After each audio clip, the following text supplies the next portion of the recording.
So we have Connor Mullaly on Izzet Phoenix, and we also have Martin Breuniger on Lukka Rona combo, which is a deck I haven't really seen much of in recent times. So Mason, explain to us what that Rona Lukka combo is. Like, what's the win condition? Yeah, so the deck has two sort of combos in it. The first is the Rona combo, which is you give Rona a Retraction Helix, you play a Mox Amber, make a mana, bounce the Rona, and then go over and over and over again, and basically loop through your deck, make a bunch of mana, and then cast something like Fave Wishes, grab an Aetherflux Reservoir, win the game. The other sort of combo is much more of a combo in air quotes, which is our entire deck is just creatures that cost 2 or less mana. So we have Lukka, Outland Liberator in our deck, and we can minus the Lukka, and then you will hit something that costs a higher mana value, and the only thing in our deck that costs more than that that's a creature is Atraxa. So that means we get to put Atraxa into play for only 5 mana. Sure. So both players kick things off with Connor hitting a Sleight of Hand and Martin just casting a lot of Warriors because these Lukka combo decks just want to ramp into their combo pieces as early as possible. Legislator is a really good threat for Connor to develop here. It's going to allow him to sort of apply pressure, but also when your opponent has something like a Llanowar Elf, if you can't answer it or you want not to, Legislator is a good way to sort of smooth your draw out while they're trying to go fast. And if your opponent slows down to not trigger the Legislator, that puts you in a really good spot because you basically generated space and, didn't allow the Llanowar Elf to do its full thing. Yeah, and here comes the Kinnan, which is a really cool part of the combo, and a Sylvian Carotid. A really neat way just to generate any kinds of mana, and also it's just really good at just shoring up aggression against your aggressive decks. That high toughness, it comes up quite a lot. And we hit bingo there on the Connive, discarding the Arclight Phoenix. That's going to come up later in the game, but for now, Legislature is just going to do more damage. Yeah, and here comes another Sleight of Hand, as we mentioned at the top of this round. Also, Picklock Prankster has been a really excellent card from Wilds of Eldraine for Izzet Phoenix. Yeah, that card's done a good job of allowing you to not tap out like you would for Piece of the Puzzle. We've seen some players like Gul Dukat on Magic Online swear by the Piece of the Puzzle, but these really kind of put you into a different direction than other builds of the deck, and both are totally valid, just different ways to be playing here. Yeah, so it looks like we're going to get all that value off the Legislator, discarding a casting a Lightning Axe. We're going to discard that Temporal Trespass and deal with the Kinnan, because if it's left unresolved, it can get out of hand pretty damn quickly. And it looks like Connor just continues just to be aggressive here, just piling all these threats away just to get this Arclight Phoenix that we discarded on the second turn. And this is just, putting Martin in a really bad spot. We needed all of that extra mana in order to put the opponent on the back foot.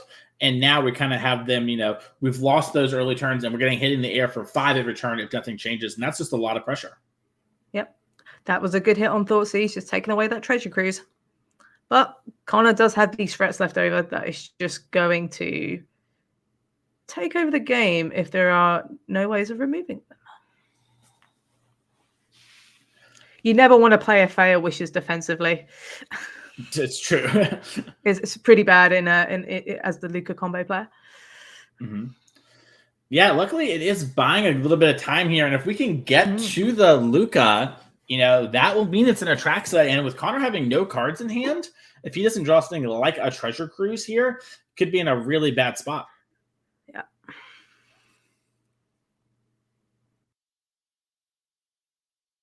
Looks like there's more lands. But we do have this Horde of the Storm Giants. I know we're quite a ways off from activating it, but there is some merit to flooding here. You can still do things with the mana, despite it not being ideal for a Spellslinger Izzet deck.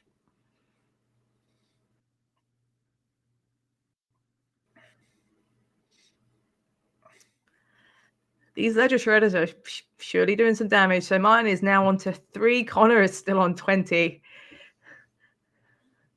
We'll see if Martin can pull anything out of this.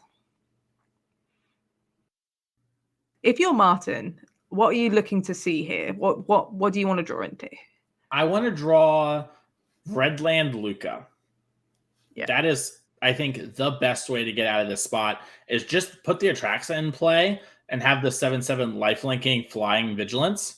It has Death Touch too, but who cares about that part right now? And just sort of put Connor on the back foot and try to also work toward my combo. If I can't have that, we are dangerously close to just winning the game. If Connor doesn't have a spot removal spell, he finally, doesn't have a card in hand. Or finally has a card in hand, I should say. Excuse me, but.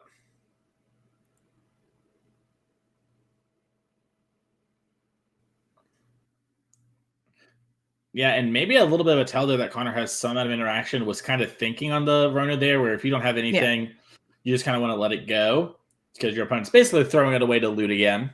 Kind of a sign of weakness. Well, that's not what you want to see.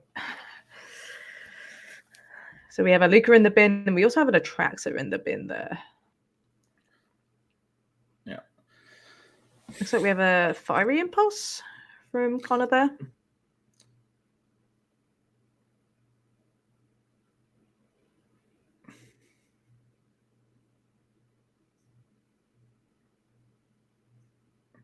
Looks like what's happening is Martin is casting Retraction Helix on the Fae to then unsummon the Ledger Shredder before damage. A very defensive Retraction Helix there. Yeah, it also shows how close Martin was to winning the game. If we had found a Mox Amber and Connor, didn't have that Fiery Impulse, it would have been game over. Connor did have it, so things would have been weird, but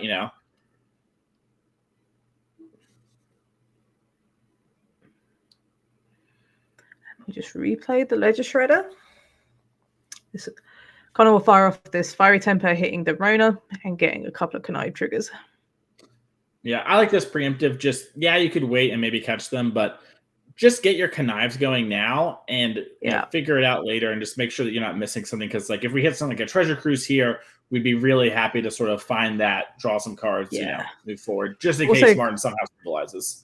Yeah, and Connor drew into a couple of lands as well, which is just ideal to connive away in this situation because you have enough lands. Like 4 lands is more than enough. It is at Phoenix. You just want spells at this point. Yep. And you see our Shredder is just that good. It really is. And we see our Player of the Year 2022, Connor Mullaly here, sort of just waiting I don't have many choices, but if you don't have anything, you are dead. Yeah. And there's the Mox Amber. That's a couple of turns too late, unfortunately. Yeah. And here comes the Picklock Prankster. And we are going to go on an adventure, Mason. Yep. And I love this from Connor. As long as you cast the card, then cast the main version of it, you're going to get to connive twice, which is probably going to turn all of these threats into lethal threats. Yeah. But it looks like we're just going to actually Prismari Command if something happens before attacks and win the game.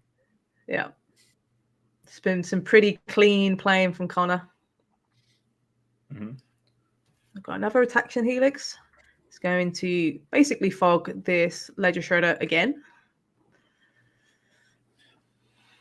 I love this from Connor. Let the Helix happen, then you can cast your Prismari Command before damage, and that will guarantee the connive onto a spell, which guarantees the Ledger Shredder is a lethal attack as well. Great technical play there from Connor. I really love to see that. That is the technical play of somebody who has played a lot of Izzet Phoenix. You can tell. You can tell they've been repping about it. We'll hear later probably that they just picked it up yesterday on a whim. But that sort of line of thinking comes from someone that who's just played a lot of Magic and are very successful. Hence, they were the champion in 2022. And Izzet Phoenix just seems in a really good spot right now in general, just thanks to these additions from Wilds of Eldraine. It didn't really see anything in Meadows of Karlov Manor, but that's fine because you just have enough cantrips now to bring back your Phoenixes and also just flip over those Thing in the Ices, which tends to be really good against Boros Convoke.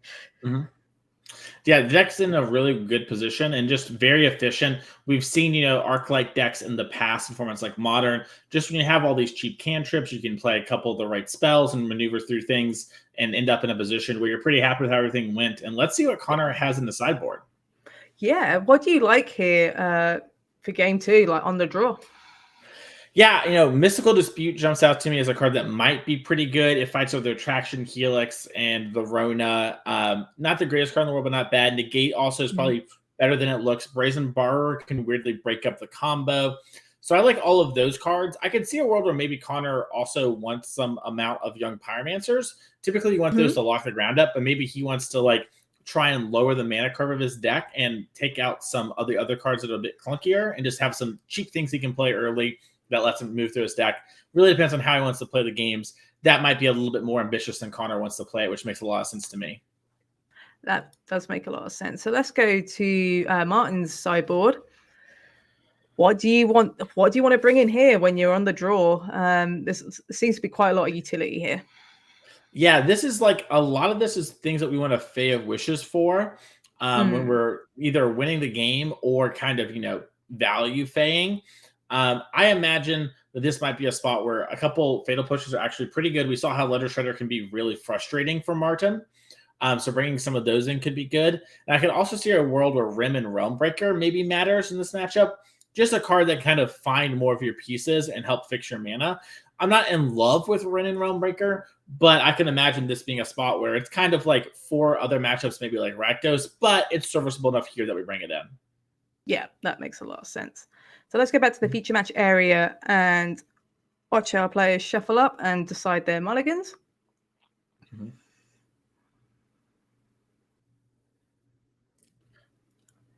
And just wanted to give a big shout out to NRG and the coverage here. We love seeing Paper Magic. They make this happen. So make sure to show your support by following the stream, and checking out their store for all of their amazing deals.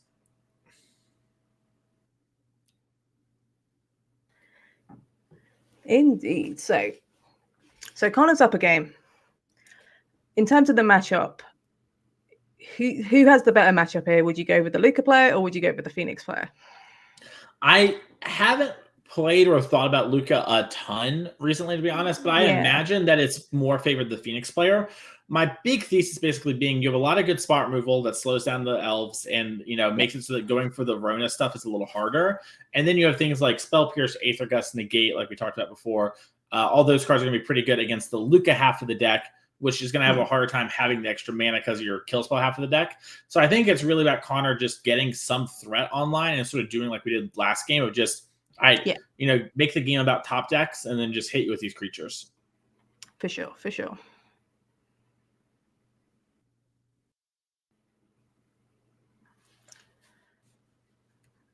So let's hope we can get some nice keepable 7s and a good back and forth game of Magic. Yep.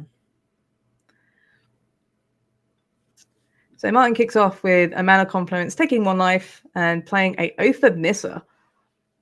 Remember this card, Mason, in mono green? Yeah, it's a real heater of a card. It's one of my favorites. Right. And Connor seems to be repeating as he did in the first game, just sleight of handing with a Hall of the Storm Giants. Yeah, Sleight of Hand, really great for kind of making sure that you chain off on the turn. So when you consider, you look at your top card, and maybe you're not sure if this is a spell, but if there's a land on top, you maybe can't bring like your Phoenixes. Sleight of Hand gives you all that information at the cost of being a sorcery. So pretty big. As looks like Martin only has 1 land. Oh, noes. Do you see a Consider, though, which is probably going to get fired off right now in an attempt to find that second land? Yeah. So we got there. Martin is the one who only has 1 land, is what I'm saying. Oh, sorry. I thought you meant Connor had the 1 land. No, you're good. You're good. Yeah. I think we just kept a 1 land Oath of Nissa hand and whiffed. Whoa. Things you don't like to see. And now the Llanowar Elves is now in the bin, thanks to that Lightning Axe. Discarding that Spell Pierce. This is a very painful mana base, Mason. Yeah, I was going to say, Martin, found the land. It's going to pay the iron price, but at least there's Sylvan Carry added to help a little bit with that going forward. Yeah. It's not really what you want against the Izzet Tempo spells deck, though. Yeah. Let's see what goes on with this Caryatid. One unique thing about Martin's deck, too, is that we're not playing Yorion. A lot of these decks, make room for everything with Yorion. Martin's just kind of got them all somehow to fit in together, which is pretty impressive, to be honest. Absolutely. So Martin kicks off with a Thoughtseize. We'll see what's in Conor Tandis. So we have a Picklock Prankster, a Fiery Temper, looks like another Spell Pierce. Mm-hmm. I can't quite see the other two. Did two you Picklocks, Fiery Impulse, Spell Pierce, and a Treasure Cruise. Yeah. Okay. I think are the cards. There's a lot of good choices here. Yeah, it might not be Treasure Cruise. Maybe it's like a Negate. Oh, it could be there. Actually, yeah.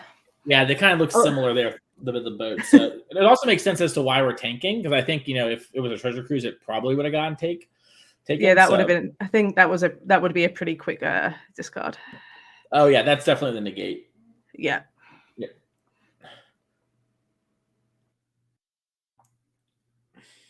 Martin is certainly taking a lot of damage from these lands.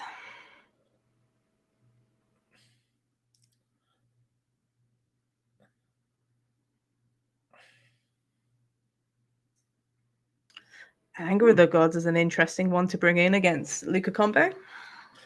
Yeah, I kind of like where Connor's head on that one of like, I just need to answer all of the little friends, and cards like Caryatid, I might be willing to just trade 3 mana to kill like 1 or 2 of those, even though they're not the most impactful. But the lack of red mana here is tough. Indeed, but more importantly, we do have an Arclight Phoenix in our bin. Caw. I like to call them bin chickens. Bin chickens? What does that mean? But it just means they kind of look like chickens that you just throw in the bin because they're phoenixes, but they keep coming back. All right, I see where you're at. I'm picking up what you're laying down. Speaking of Arclight Phoenixes, Mullaly's just drawn into another one with this Treasure Cruise. But here comes the Anger of the Gods, and I think this is some really smart sideboarding from Connor here. Yeah. Just being able to especially deal with the Caryatid as well. Just a note that the Caryatid and the Rona should be exiled, but I don't think it matters too much here. Yeah, we'll let the people know on the floor, and they'll get that taken care of in a second. But it should be fine for now. But yeah, like you were saying, smart sideboarding there and letting us clean up multiple problems. All right, it matters. We got to get it now there. Matters. Right. If we take the cannon, it won't matter. We're just picking. We're making a lot of choices. Yeah. Oh. Okay. Production will get down there in a second. Don't worry, chat. I know you're all going to be freaking out. Magic is hard, folks.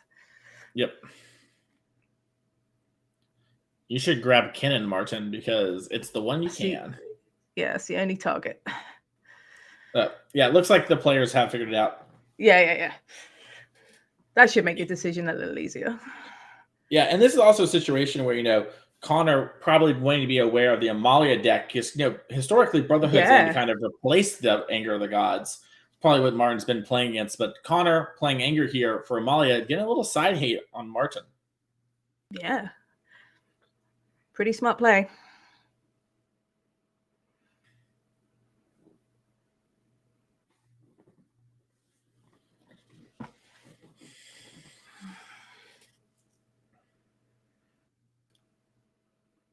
So, and this Picklock Prankster is just so good at getting value.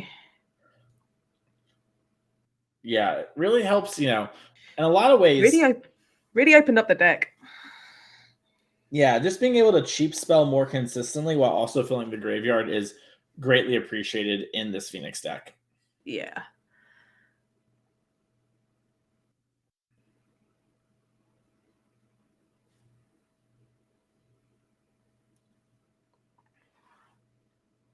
So is Connor going to fire off something to do with this Kinnan to bring back the Phoenix?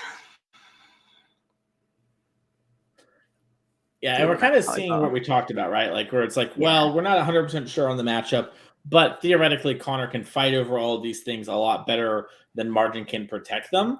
And Connor's deck has a much harder time flooding out, you know. We hit like the top deck portion of the game. Connor starts doing things like Sleight of Hand into a Treasure Cruise into you know, Martin can win the game out of nowhere, but does have to acquire those pieces, which is hard when Connor's interrupting it the whole time. Yeah, especially as Connor does have a Spell Pierce as well, and Martin is struggling for mana and is just taking so much damage from these mana confluences. Compliments high. Yeah, it's interesting. I wonder if Connor is supposed to. Yeah, you see him spell piercing. Yeah. I really like this. It pushes a damage on Martin via the mana confluence, taps him out for the turn, and then we know Connor has an Arclight Phoenix in hand, putting Martin to 1, which will turn off the lands, which means Martin has to take the Phoenix, which isn't the most, let's say, successful plan. Yeah, against Arclight Phoenix. It's not the best play, but it's really forcing Martin into making a really bad decision.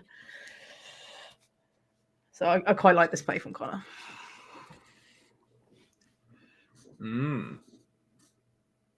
So we've got another defensive Fate of Wishes. Maybe able to block some damage, but we'll have to see.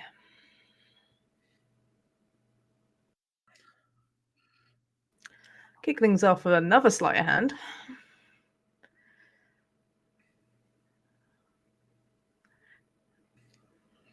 So we see another Picklock Prankster, and the Legislator went to the bottom. So just, I love this. Just casually hard casting a Phoenix is such a flex in this deck. Yeah. It reminds me of the days of playing like Grixis Death Shadow, and you just cast a Street Wraith because sometimes it's enough. Yeah, it's just big. Yeah.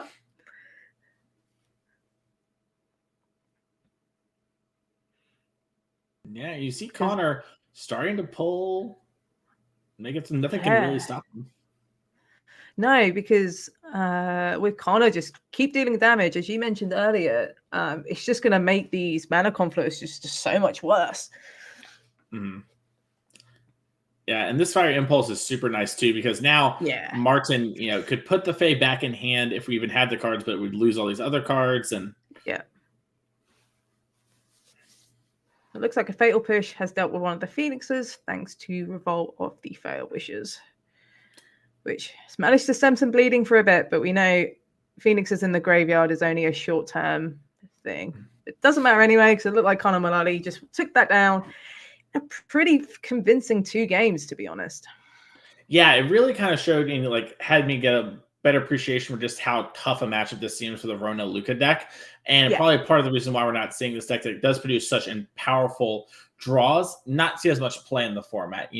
Probably struggles a bit against blue-white, struggles a bit against this, and I imagine is okay against Rakdos because things like Attracts are so strong, but still all the Fatal Pushes and stuff like that make the Rona half of your deck a lot worse. So ultimately, it's a very important thing there. We're going to actually go live for game 2 here of the other match because they are starting to sideboard for our B match. So let's pull up one of their deck lists if we can, production, and let's talk about it. But ultimately, great showing there from Connor Mullaly. Shows why he was our player of the year in 2022. And we're going to see more of him in our feature match area later today, I'm sure, because he is now 5-0, Emma. 8 rounds. Is it Phoenix? Yeah, if we win one more, I think Connor might have a little double handshake situation into top 8. We'll have to see exactly how it plays out.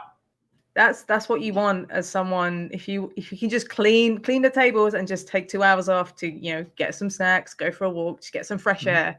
That is really, I imagine that's really important for when you are looking to play in the top 8 because it just gives you that break that you really need. Because playing Magic is really hard and it is a mental tax. So just being in a position where you can go, yep, I can double ID and I'm totally fine. Excellent. That's what you want. Yep. And, he lives in the town too, so he gets to go home and sleep right away. Oh, but that's even better. Okay, here. So we've got Sean Gallagher's Azorius Control deck. Looks like we have no companions in this list, which is a little unusual because normally we just see companions, so like commonplace in control decks these days. Like Mason, do you want to go through this particular build of Azorius Control? Yeah, it looks like we're basically saying, hey, Kahira would be cool, but I'd much rather have Dream Trawler and, cards like Archon of Miriam and Chrome Host Seed Shark, so I don't want to give up those spots. So I'm going to, play these instead. You lose the Kahira, which is big in some games, but for the most part, is not the end of the world. And just trying to be kind of an efficient deck here against the metagame as a whole. Okay, then it looks like our players are shuffling up, ready to go. So let's go back to the backup feature match and see the game of this. And so it looks like we're on Izzet Phoenix versus Azorius Control. For people at home, we're going to see much more Izzet Phoenix. Yeah, I think Hoey and Connor are good friends as well. So I would expect, while we didn't get to see Hoey's deck, it's probably very similar to Connor Mullaly's deck. Yeah.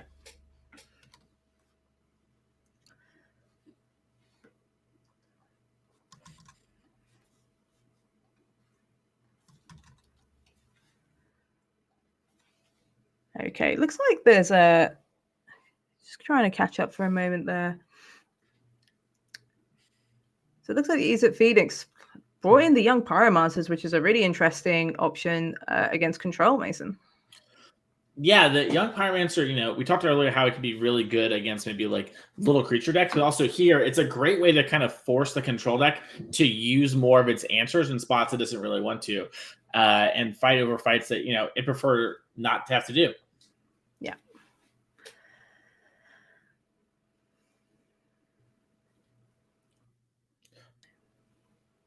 Looks like while we were gone watching Connor's match, Hoey did lose game number 1 to Azorius Control.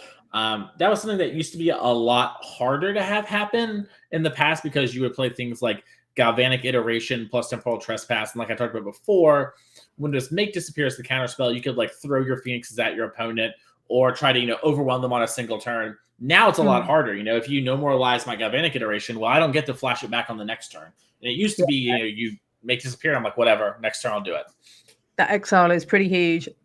And speaking of Get Lost, it just takes out a Picklock Prankster. But Matthew Harry saw this as an opportunity to start to Treasure Cruise. And trying to sneak through and get some card draw is really important against the control deck. Mm-hmm. Yeah, and these map tokens, we've talked about in the past how sometimes they can be problems for control, but ultimately aren't the end of the world. One thing that's nice about them here is, if you explore away a spell, right? One, it could be a Phoenix, and we don't want to talk about that on stream. But two, it does also like mean you don't hit the lands, you feel you're delving, right? And so it can be really important when you have a deck like Hoey's that sometimes leaves in things like Torch the Tower to have as an answer to a Teferi, but you don't want to draw them in that exact moment. Yeah. So Hoey's figuring out what they want to do here. Obviously, you want to put the Arclight Phoenixes in the bin. It looks like Hoey has plenty of good choices here. Sean Gallagher, someone we've seen a bunch on our tour, as well as Matthew Hoey. Yeah. Hoey won one of our opens last year. Sean Gallagher, I believe, lost in the finals playing blue-white control in Pioneer. A little bit of a flashback here. Yeah. Luckily, it wasn't to Hoey. It wasn't the relive of the nightmare. It wasn't. Oh no, I've dreamt about this for the last 8 months. And it's happening again. Yeah. Mason's gonna talk about how my deck does nothing. Oh no. So it looks like we have another Treasure Cruise. Does Sean have an answer for this?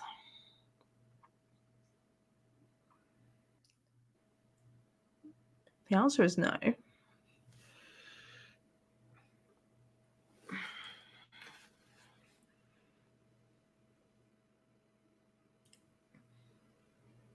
Looks like I got Mystical Disputed, but can't stop the Arclight from coming back. Nothing can stop. Oh, some things can stop an Arclight Phoenix, but this Otawara bouncing the Arclight Phoenix is kind of nice here, just because Matthew Hoey just needs to find a way to discard it, as we saw in the game with Connor in the a little earlier on. Sometimes casting those Phoenixes is fine, but if you're up against an Azorius control deck that has something like No More Lies, those Phoenixes become an exile becomes a huge problem. Mm-hmm. Speaking of exile, let's just hope there are some Crackling Drakes in Matthew Hoey's list and have been brought in, because that would be pretty sweet right now. Yeah. This is going to do one nice thing for Hoey, and you see him kind of slam here too. He's going to be able to play his Arclight Phoenixes and stop worrying about No More Lies, Yeah.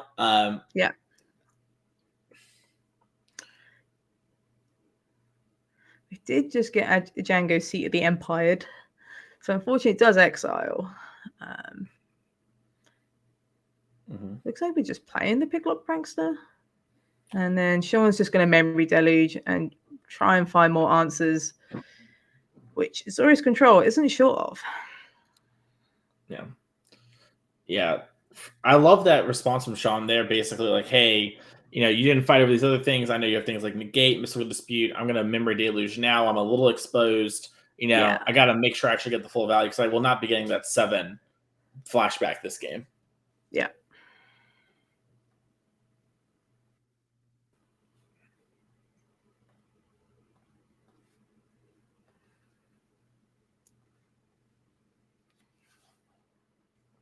Okay. It's worth mentioning Picklock Prankster is actually a pretty good threat for Hoey to build up because it plays around the Wandering Emperor by having Vigilance. Yes. I always forget Picklock Prankster has Vigilance. Yeah. It didn't have enough text on it. They were like, well, gotta round the card out. It's an Eldraine card. It needs text somewhere. Exactly. and now we just have an army of Picklock Pranksters. I do see a Crackling Drake. So hopefully that gets stuck down. That's going to deal a tremendous amount of damage if resolved. Yep. Yeah, unfortunately, the Fae can only pick fairies. So Crackling Drake is going to need, to get drawn for turn, I think. Yeah. Which is kind of probably awkwardness, right? Like you're free the Faes. They're replacing cards like pieces of the puzzle, so not like those would hit Crackling Drake anyways, but there is some awkwardness in your like fueling cards when it comes to your pivot threats. This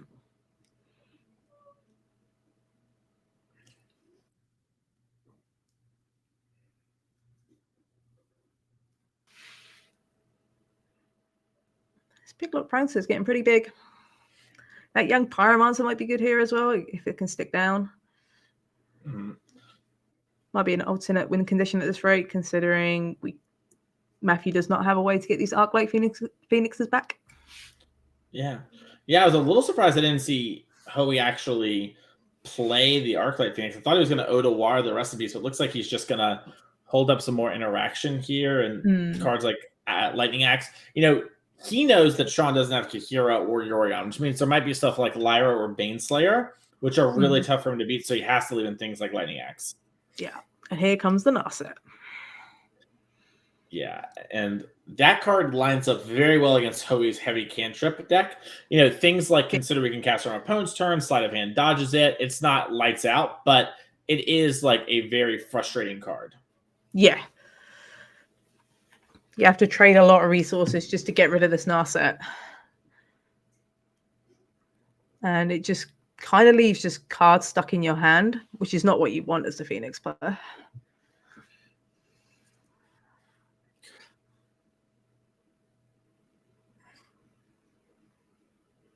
Oh, yeah, we need to fix the tapping there if it's at all possible. We didn't actually tap double blue for the Narset Party Reveals. Yeah. Clearly have it, just I think a little bit of a dexterity error. And we'll get that taken care of. I am hopeful they could cast Supreme Verdict and Narset. Yeah, if you move the white over, we could have done it both ways. So luckily it ended up not mattering, but Sean should still get a warning. It's his job to maintain the game, etc. And we'll make sure that happens. Luckily it worked out, Chad. It was all good. Sean just knew. Now the reason Sean knew is the bigger question. That's what we should be asking. But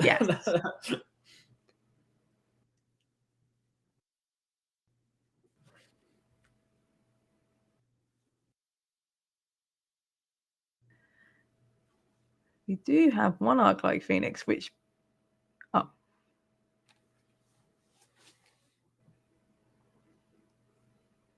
it looks like they're telling about the tapping, but it's all fine. I think what they're realizing now is that, hey, I could have done it. That's my bad. Sorry, I tapped a little incorrectly. Gotta let players know about these things. Yeah. So Matthew kicks off with a Young Pyromancer. Hopefully it's sticking after this, seeing the Supreme Verdict. But Sean brings down a Wandering Emperor, which will do a pretty good job of dealing with this Arclight Phoenix if the Phoenix chooses to attack. Yeah, I think Sean might be doing this in response to the Young Pyromancer. Yeah. Which is a pretty, heads up play here. If your opponent's going to fight over this, don't let them have the extra token, and you can still use your Wandering Emperor to minus later in the turn, or make a Samurai if that ends up not being the case. Yeah. 2/2 Vigilance is pretty good against a bunch of 1/1 tokens. Mm-hmm.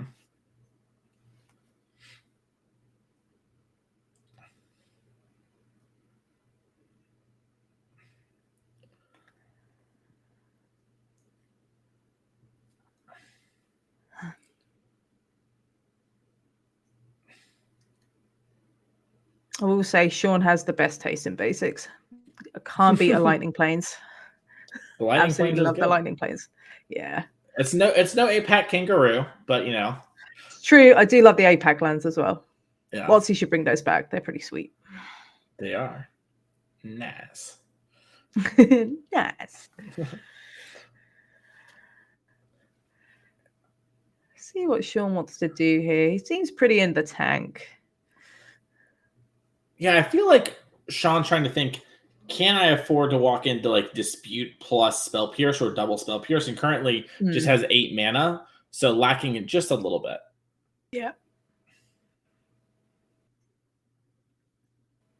Also, that Lightning Axe does need to be exiled. Thanks to Rest in Peace. I'm sure we'll get that sorted at some point. Yeah, this is a thing too where I never try to stop the players when Twitch chat starts freaking out because there's a Rest in Peace in play. It's been there for 9 turns.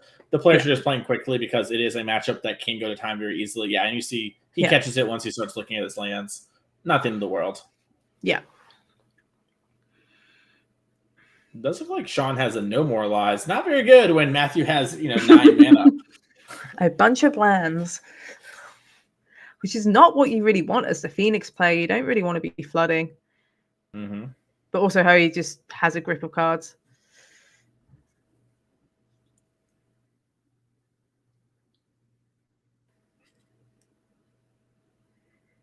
Just going to hardcast a Lightning Axe because that's what we can do with all that mana.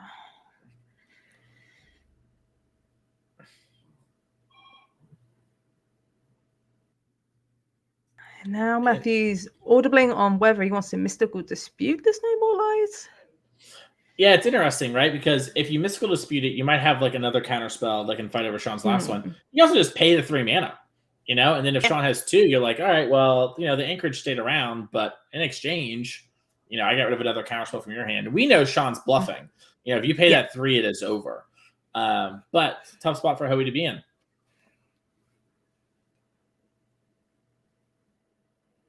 See what Matthew wants to do here. It's a pretty tough decision.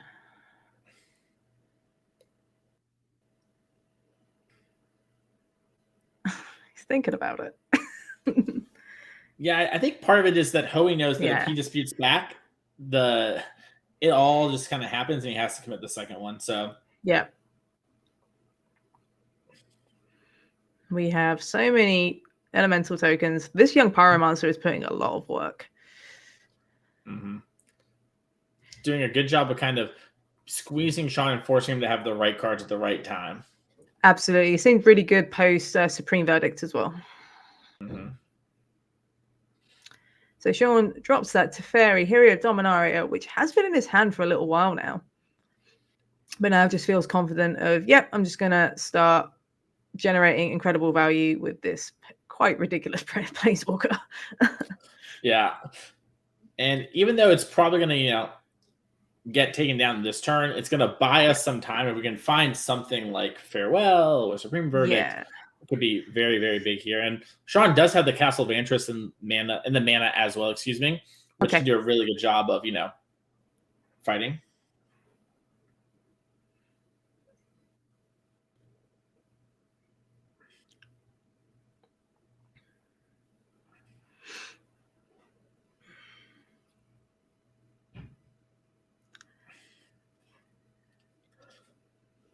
Looks like we have a Hall of the Storm Giants, which is going to be quite nice to potentially close out this game.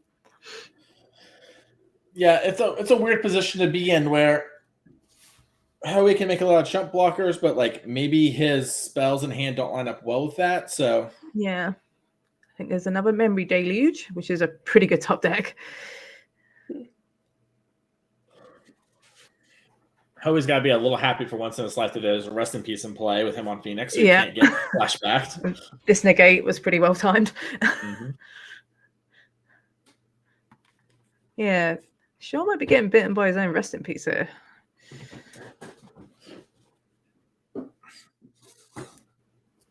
Right, and the Emperor taking down the Phoenix is actually pretty big here. Mm. You know, Hoey was basically throwing away tokens to push a little bit of damage, and could tell it's kind of low on gas there, and so obviously the Emperor's probably going to die this turn, but it did deal with a Phoenix, and a Phoenix that can't come back, which is pretty substantial, considering Matthew is starting to run out of gas. Yeah, buys a lot of time, which gives us time to activate things like this Castle of Antris that are going to, let us make sure we're drawing real cards here in this top deck war. Yeah.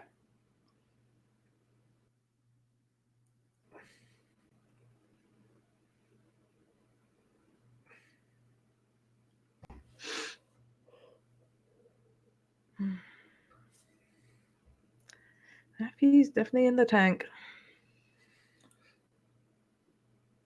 Yeah, I checking wonder through his graveyard just to see what's left, because there is a lot of cards in that graveyard. This game 2 has been going on for quite a bit. Yeah, this is been a slugfest back and forth, and also really shows just how the Phoenix deck can beat the blue-white control deck, right? If you get the right material, you can force them in awkward spots, but sometimes you hit the late game like this and your cards start to line up less and less efficiently because things like Mystical Dispute just become payable. Yeah. And here comes the Ledger Shredder.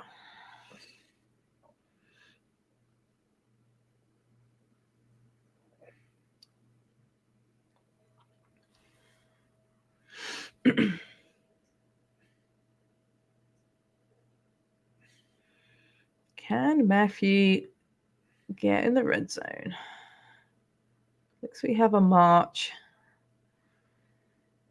It's going to take out the Young Pyromancer. This Ledger Shredder has the potential to get out of hand just through, conniving. Especially if Sean's in a top deck war.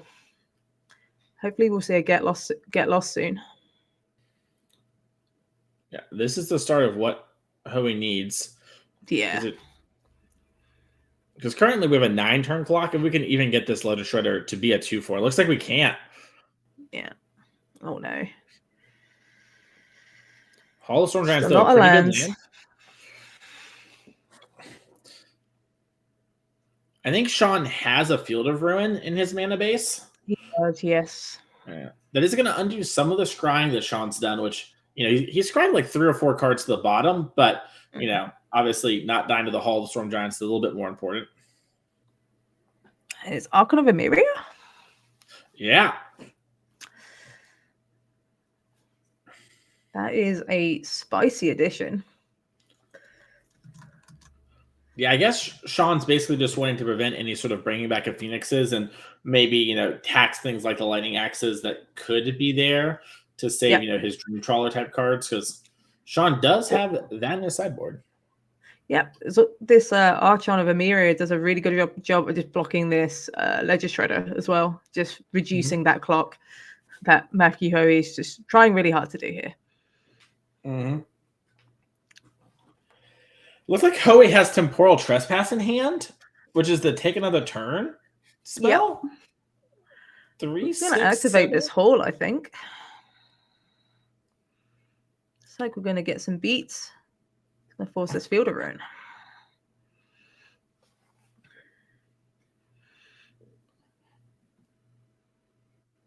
Yeah, I think Hoey's 2 lands away from temporaling. It's a little hard to make out exactly, but yeah. It actually could be like a pretty important thing if it ends up coming up. Yeah. No. Worth noting too, part of Sean's win condition is just like, I have more answers than you have threats. And so you see him counting Hoey's deck there because Sean knows like, hey, I think I've beaten like 3 of the Arclight Phoenixes. We milled over a bunch of the Crackling Drakes, right? I've gone through a couple Pyromancers. You got through some Shredders. I might just be able to kill like these last 2 things and just go the distance. What do you have left that can beat me? I don't think there's much left. Yeah. And the Emiria being a 2/3 flyer is so funny. We might see how we do something like cast op, play Spell Pierce, connive, and pay for my own Spell Pierce just to try and push. But even then, we won't be big enough to fight. Oh, you can't because the Archon. Yeah, Archon's one spell per turn. Yeah, that's right. Excuse me. Doesn't come up often. Yeah. Here we go. Full retail Temporal Trespass, folks. Yeah. It's funny, it's take another turn, but as long as Sean, doesn't see a threat come down this turn, he just sees it as, one step closer to decking him. Yeah.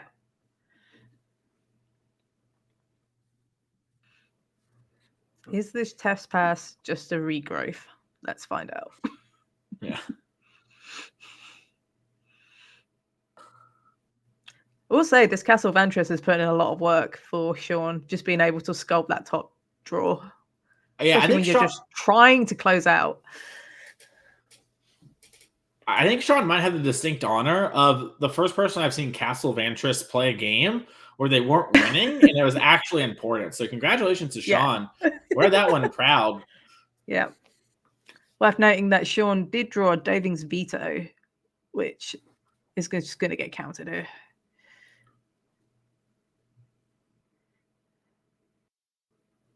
Yeah. Well, at least Matthew can play a couple of spells again. Yeah, and we're seeing Sean here answered the Archon. 7 turns is like a lot of time, typically, but when you're scrying to every turn,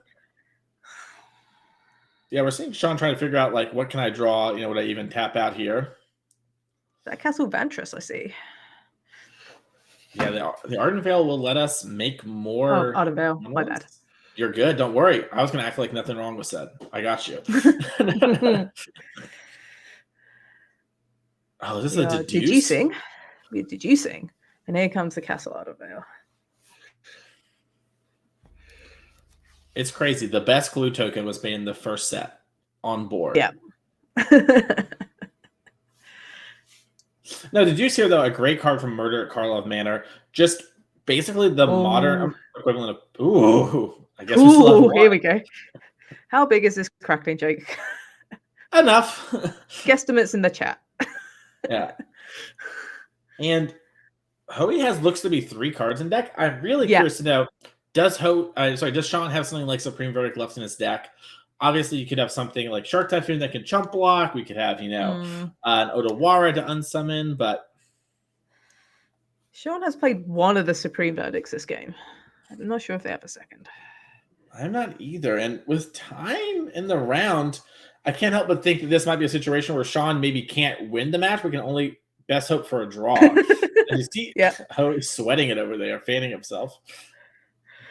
We've all had those games where we're just sweating in turns where it's not quite going to be a draw, but you could also there's also like an outside chance you can just win as well. So you just got to keep playing to your outs. Yeah. Oh, I think maybe what's happened is Sean has Memory Deluge on top, and he's trying to see how many get losses he have versus how many, Supreme Verdicts. Because if he has like 2 get loss, probably better to look at the top 4 than take the random step. And that's going to be it for that game. That's going to end up with a draw. Yeah, unfortunate for both players there, but still very live for top 8. XM01 will top 8 the event. So, both players are in it still. A little awkward, but it happens. Yeah. We'll say that game was pretty sweet. I know it was a bit of a slugfest, and, slugfests don't tend to be the most interesting, but there was some good amount of back and forth. It was like, Matthew's like, I'm going to play a threat. You need to answer this. It was answered. Rinse and repeat until there was no more Arclight Phoenixes. There was a Ledger Shredder. We had this Crackling Drake that did a really good job of, negating this Rest in Peace that did an immense amount of work. It's a shame that the draw is the conclusion because we never want to draw games. You always want like a decider. But no, it was a good game. Yeah, it was a good game. It was a fun one to watch, and I can't wait to see these players continue to battle it out today for all these prizes we have going on. Let's throw that on screen really quick here. This is going to be $2,400 for first place, an invite to our end of the year $30,000 PTQ, 24 players, in there. Whoever wins today is going to get there. And they're also going to get 30 points for the Player of the Year race. If you are Player of the Year, like our last year's Steven Dykeman or Connor Mullaly, who we saw from 2 years ago earlier in this round, you get free entry for a year into all of events. So that's really exciting as well. We also have a bunch of points on the side with all the money breakdowns here going on, so players know exactly what they're playing for. But the points are the biggest thing for a lot of our players here. A lot of people grind our series to make it to that end of the year showdown, and getting, 20 points for a top 4 is huge when it comes to the end of the year player race and the 2 seasons, which we'll get more into in our future events.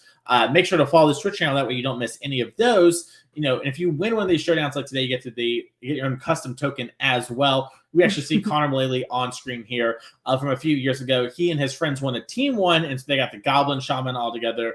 A great token there as well. And we have more events coming up later in this year. I want to quickly shout out before we turn to a break, because maybe you all have watched this and really enjoyed it. And the April, we're going to Minneapolis here for the Showdown Mid-Modern, and then a Trial and Legacy on Sunday, May 11th to the 12th. We are going to Indianapolis for Modern, and then Team Trios. Both of those are Showdown events, so whoever wins each of those 2 events, including a team, will go to our end of the year champs. And June 22nd through the 23rd, you can expect Pioneer and Modern. We're going all over, covering all the formats this year. We are so excited to be bringing this to you all. But when it comes to bringing it to this all, that's going to do it for Emma and I today. We're going to tag out and let Corbin and Drake take you all in through the top 8. So thank you so much for joining us. Emma, thank you for joining me in the booth today. Make sure to follow and don't miss anything.